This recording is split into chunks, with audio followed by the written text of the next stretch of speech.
তৃতীয় বিশ্বযুদ্ধ শুরু হওয়ার দ্বারপ্রান্তে বর্তমান পৃথিবী।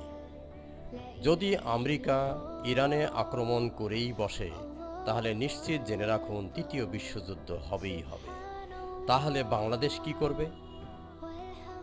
ধরুন বাংলাদেশে ইসরায়েল থেকে একটা মিসাইল এসে পড়ল, কিংবা যে কোনো একটি দেশ থেকে, মায়ানমার থেকে একটা মিসাইল এসে পড়ল, বাংলাদেশ কি করবে?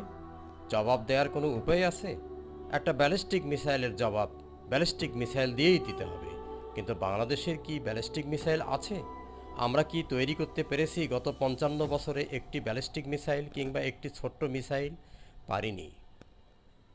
এর মূল কারণ হলো আমাদের বিগত সরকারগুলো ছিল বিদেশি পদলেহী, যার কারণে নিজস্ব কোনো টেকনোলজি উদ্ভাবন করতে পারেনি, শুধু ক্ষমতায় থাকার চেষ্টা করেছে। ধন্যবাদ।